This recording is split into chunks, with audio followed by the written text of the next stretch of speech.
Welcome to the show. My name is Hannah. This is my bestest friend in the whole entire world, Ksenia Keller. If you see any lint on me, it's from Hannah's cat. Stop. She does not like animals. That is one thing, if you want to know something about Ksenia, she doesn't like animals. So when she comes here, she's like so mean to my cat. I thought she was way cuter when she was small. Whatever. So, whatever, we're done. So subscribe to my YouTube channel, follow me on Facebook, Instagram, where all the inspiration is. Ksenia, I'm really excited to talk to you because talking to you is one of my favorite things because we get super deep. This morning I even came into my living room when you woke up and we like right away started something super theological. Yes. And some of my most favorite conversations with you. So 2020 has been quite the year. We all know that. Yep. 2021 has as well. Well, that's my point, is all of a sudden, before 2021 hit, we were all like, yes, finally, 2020 is over. It's going to be so much different in 2021. But then in reality, it's like, nothing's changed. Right. You know? In fact, like, what was it, 6 days in, the whole Capitol disgusting tragedy happened. And there's some funny memes that are going on online. They're kind of funny, you gotta admit. But it's a horrible thing. And this episode, we really wanna like talk about how do we have a good, positive mindset despite our circumstances. And not just like, oh, positive thinking, but like truly what kind of mindset do we need to embrace, and like how do we approach situations or things we see on the news and not freak out. Right. Yeah. And I would say, like, for me, generally, like, I'm a very positive person, but I also understand that there is reality. Yeah. And I don't want to be ignorant of what's going on around me either, and, like, the reality of what's going on. Mm-hmm. So I guess let's start off. The big question is, how do we stop, like, this thinking of, oh, life sucks and it's always going to suck? Like, how do we set our mindset differently? Yeah. So I think the biggest thing that we've talked about is not living in fear. Like I think that so much of what we see on the news, which is why I like choose to get my news elsewhere rather than just watching like mainstream news on TV, is like everything is fear-based. Mm-hmm. Every headline, even if it's something positive, at the end they'll say, you know, like, but rates are higher than they've ever been, and things like that. Like, everything has such fear woven into it that we have to get away from that. Like, we can't embrace a fearful way of thinking or we're just kind of screwed. Like, you have to think about things that are within your control and not, you know, and it's easy to say, it's harder to do. Like, if you see a scary headline or you know someone who's been severely impacted by whatever it is, like, it's a lot easier to say, okay, we can't be fear-based in our thinking, and it's a different thing to do it.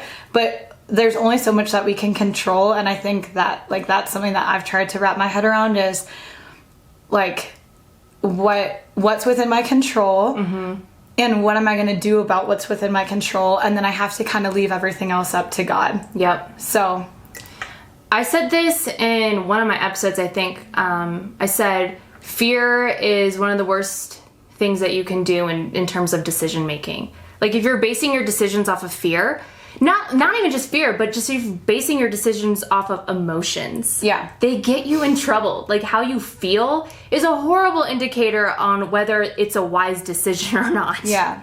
So if you are seeing a headline in the news and it's just fearful, you should know that, you know, our faith plays part in our daily lives. Right.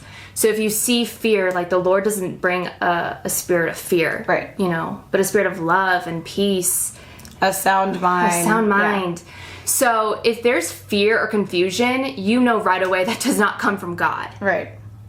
So I had a discussion with a girlfriend when I went home for Christmas, And the struggle that she has, and I think so many of us have, is we just don't see the period to this. Where's the ending to this? Where's the ending sentence? Because we don't know. I don't know the future. I don't know if 2022 is going to look the same way. Pray to God not, but like, where is the ending, and how do we continue to move forward in faith? Not hard. That's a good question. That's hard. Yeah. I think, again, it's like, what are we choosing to spend our time doing? I think another thing that we've talked about is, like, what conversations are we having? Are we open to, like, disagreeing well? Yeah. Yeah. I think that's a huge thing that plays into our mindset is, like, what am I rejecting because I'm choosing to just like live single-mindedly? Yeah.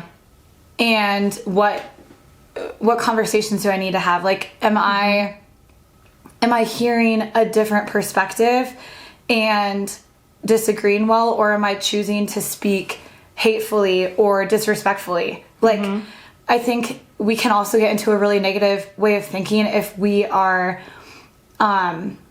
allowing our beliefs and what we believe is like right and wrong to make us better than someone. Yeah. Like, if I disagree with someone, I'm still going to respect them for having a viewpoint that I don't hold. Yes. And I'm still going to treat them with love. But that's where we're missing the mark, though, in our country. Right. I don't want to make this political, but we're missing the mark. Well, and it's not all political. I think it weaves its way into every part of our world and like our society. Like, everyone has what they believe is right. Yeah. And if you don't agree with that, Then you're wrong. then you are like outed. You are canceled. Yes. You, like, your voice can't be heard. Don't even talk about the cancel culture, because whatever. I don't even want to go into that. But That's the thing, though. Like, are we treating But then there each I other? go. But then there I go. I almost got a little judgy there. Like, I don't want to talk about the cancel culture because I think it's ridiculous. But somebody else believes that's okay to say, right? So how? Yeah. Sorry if I offend you, but that's how I think. Right. Are we treating each other with love, Yes. or are we saying we're treating each other with love if they think a certain way that aligns with how we think? Yes. It's so tough. And I will say too, like, I think that this needs to be brought up as well, because we're talking about our faith and because we're sharing like what we personally believe and believe is true. So much of the perspective on Christianity is that we are hateful people and that God hates a certain group of people. And we were talking about this earlier. Yes. Like, I don't know. I think that if you do hold the Christian faith and you believe what the Bible says is true, which is, you know, what I believe, like, if you see the Jesus in the Bible that like ate with tax collectors and washed their feet, like his friends' feet who were going to kill him. Dined with prostitutes. Like, he loved everybody. He didn't condone every sin, but he loved everybody. So anyways, that's where my way of thinking is, like, I need to treat everybody with love, whether I agree with them or not. And anyways, so I think that that's like another thing entirely is, if you hold a certain faith, especially Christianity right now, I think that you are outed. And it's like one or the other. Like, it's tough because God has literally been like slapping me in the face lately with that. Tell me about that. Tell me more about that. I am a very strongly opinionated person sometimes. Yes. We both are. We both are. Yeah. And I do at times, and I will admit this, I'm the kind of person that sometimes go, I'm right and you're wrong at times. I feel that way. I might not say that directly, but sometimes I overpower in conversation and I go, you know, and that's not love. That's not love. So the Lord, with certain friendships that I have in my life, has been like, Hannah, what are you doing? You look at your heart. He's looking at my heart. Okay. And how am I? Then I take a step back. I'm like, well, how did I make that person feel with my political opinion or opinion about what's going on in this world? How am I approaching this? And oftentimes it's not through a loving heart. And that's... But this itself plays into having like a growing, I'm trying healthy to grow. mindset. Right. Yeah.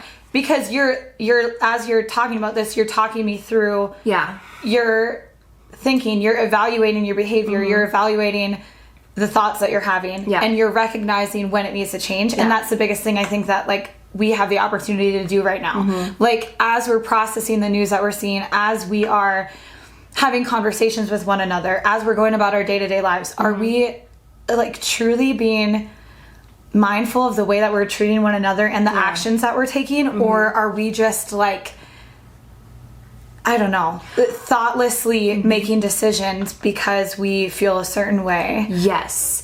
I was also going to tag on this. And earlier on, especially in the summertime, I started getting a little bit more heated, especially on like my social media posts and things like that.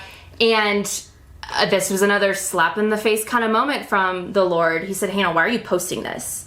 Like, you're trying to make a point, but is it the right point to make? I see your heart.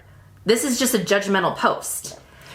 Oh, That's okay. That's another thing that I think is worth talking about. Yes. Okay. We all have voices. We all have thoughts. We have minds for a reason. Right. I think God gives us the ability to think and make decisions, and we have free will. Yes. But I don't think that we are all called to shout from the rooftops what we believe. I mean, I think that it's important to understand what you believe, whether you're a Christian or not. Yeah. Like, I'm not saying that I am perfect or like have all the answers, because I'm not, and I don't. But even so, like, so I think it's important to understand what you believe and to like hold to that. And to be able to have conversations with people that you don't agree with, because that's the only way you're going to expand your thinking and embrace other things. But going off of that, I guess my question is like, do you really need to project those thoughts and that belief? Yeah. Like, do you really feel like you're adding value, or are you just adding noise? Yes, Like, that is so good. You know what I mean? Like, there's so much That's a good noise. soundbite. That's a good soundbite. But there's so much noise, and even us having this conversation, it's like I think our intention in having this conversation is to have a conversation and to like share some thoughts, but to like open up, like, I don't know, just open up the conversation, not to add to the noise, and to say like, here's us with our perfect thoughts and our perfect way of life, like, because that's not what it is. And that's, I think, something that I've grown into is like, as we grow, we learn like we're really, really not perfect. And I think that sometimes you can reach a place of growth where you are thinking, maybe, okay, like I overcame that, and it's easy to almost feel like you become a better person. You know what I mean? So I guess, what are your thoughts on that? Like, becoming a better person, how do you not let that turn into pride? Like, if we're doing these things that we're talking about, we're treating each other with love, we're having tough conversations, we're not just contributing to the noise, but the things we're sharing are thoughtful and intentionally respectful. Like, how do you make sure that's not pride? So I'm Prideful. right. So I'm going to turn back to my faith again and Jesus. So I have decided this year has been so beautifully awful, but I am so happy how the Lord has grown me, right? So in every decision that I make, I truly, and I mean this, and I've told my friends this before, every decision I make, I want the Lord to be part of. Whether that is what I'm going to do for that day, my agenda for the day, what am I going to wear, what movie am I going to watch. I might be like totally crazy, but I asked Jesus, like, hey, Jesus, like, what should I eat tonight for dinner? I want him to be so part of my life where he is truly the partner that's going to be walking me through this life. So to answer that question, how do I make it not prideful? How do I like make sure that's staying out of my life and judging others? I pray before I post something. I pray to make sure that this is the right sound decision. I pray. I ask my Heavenly Father. I ask my dad. I say, Dad, what do I need to do? Is this out of just trying to be right? Or is this out of actually just me trying to be a voice and not noise? So That's good. I truly, truly pray about it. And I sit and I think about it. And that's even with some of the things that I could post on social media is, am I posting this to get attention? Or am I posting this because, you know what? Why not? Like, it's not a big deal, you know? All of that. So I truly, my prayer life has grown so much.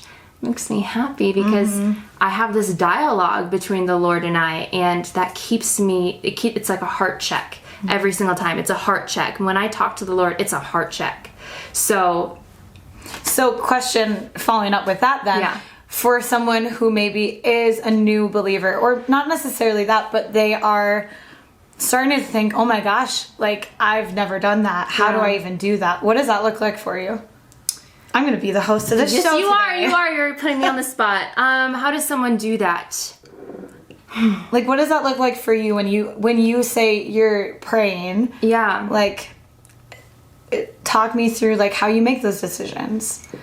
Yeah. So because I think it's different for everyone. It is different for everyone. My relationship with Jesus is so personal, and I think it looks so different for everyone with their walk with the Lord. And if you're a new believer and you go, how do I talk to the Lord? How do I make that a daily priority? So many people think prayer is just like before dinner or before you go to bed at night. And or on Sunday. Or on Sunday. But it's so much more than that. What I mean by like, Jesus is my friend. He's really my friend. You know? And I just like, I light up on fire when I talk about him. Yeah, it's so beautiful. Thank you. Yeah. So I guess if you want to know how I do it, I wake up every single morning and I say, I love you, Jesus. Like every morning.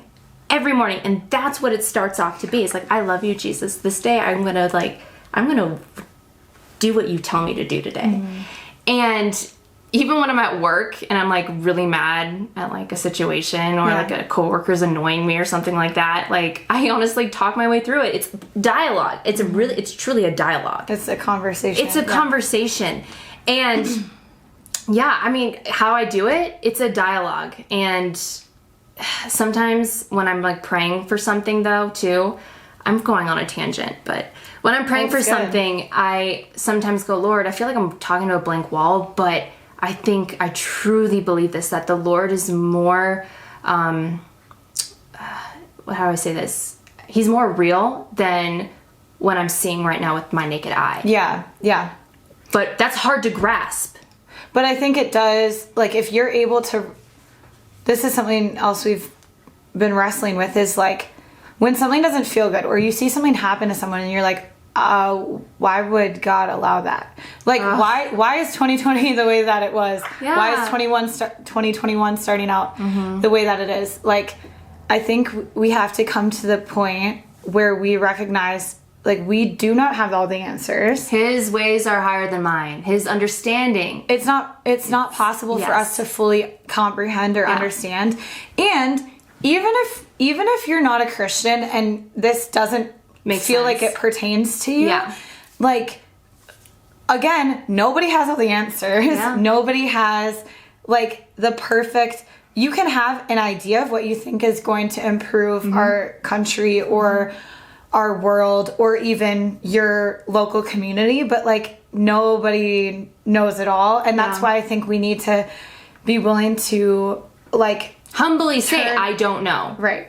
Have conversations, turn to God in prayer, talk to people that are smarter than you or older than you, or, you know, like have more under their belt or that you want to learn from. And I don't know, just like be open to talking through things that are difficult. So I do want to talk about this also as we kind of wind down the conversation a little bit. because I think 2020 obviously hit us hard, and 2021 really hasn't changed too much in terms of like the chaos that's going on, because it's absolutely chaotic. But what are you doing in your time? You did touch on this a little bit. Like, what are you doing on your off time? For me, I decided in 2020 when the whole world was shutting down, like I was gonna like make sure that my mental state was gonna always be clear and sound, not just with my faith, but I was gonna feed my body good food. I was gonna be healthy. I was gonna make sure that I was eliminating as much sugar as I could, because sugar makes you depressed. It actually does. I don't want to be like a health freak right now, but I believe in putting good food in your body to be healthy and sound-minded. Also, I made a decision that I will make it a priority in my life to go to the gym, to exercise. And no matter how tired I am after work, I will go to the gym. So certain things, like what are you doing in your time to make you healthy? Because a healthy mind is going to lead to healthy decisions in your life. Right. Like, how, what things are you doing to grow yourself? And how are you challenging yourself? And also, really quick to, like, give yourself grace, but don't give yourself too much where you're like, I'm just gonna, this year's been tough. I'm just gonna drink away, like, wine every night and laying on the couch, like, just too much of this self-care stuff too is also dangerous. Like, so anyways, that's a whole other conversation, but you can be excessive on either side. Yes, you can.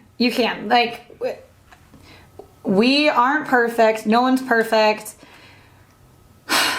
The people that are shouting from the rooftops and sharing really bold opinions and making anyone who does not agree feel guilty.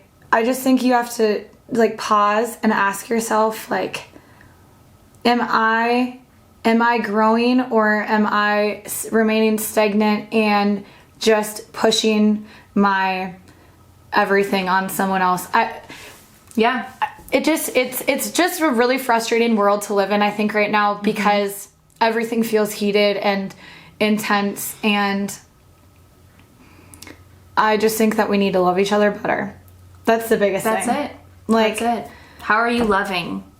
How are you treating someone who has completely opposite values or faith than you do? How are you framing your mindset each day to be truly the best version of yourself you can be? And I think that's the biggest thing. We just need to, like, there's only so much that we can control. There's very little we can control, and it's scary to let fear in and to let, like, all the negativity when we just can't. Or you see what happens, like, the suicide rates are insane, like the rates of depression and people going on medication, and it's just like, it's so clear that we need hope, and that hope can't come from, like, the next, I don't know, there's the next quick fix. I'm saying, the next, like, quick fix. We need Jesus and to love each other. But really, the only way I think to truly love someone fully is to understand Jesus' love for us. Because to love everyone like Jesus does requires for us to love people that don't look like us, don't talk like us, don't act like us. We watched a really awful, not awful, but a documentary series thing last night about this serial killer, and, like, oh my gosh, that was insane. Jesus would love that person. He would. He would love them. He would. He wouldn't agree with any decision, but he would still, like, treat them with love. So, and truthfully, like, as a human being, to see someone that just simply holds a different political viewpoint can be hard to love sometimes. So, like, it's just a big challenge for us to think about. There's so many different in our daily walk, different episodes that we're going to be doing in the future to talk about this kind of stuff. So, but thank you for coming. Thanks, Hannah. I love you. As always, get Little mamacita. Little mamacita margarita. As always, be loved, be part of the conversation, and be inspired.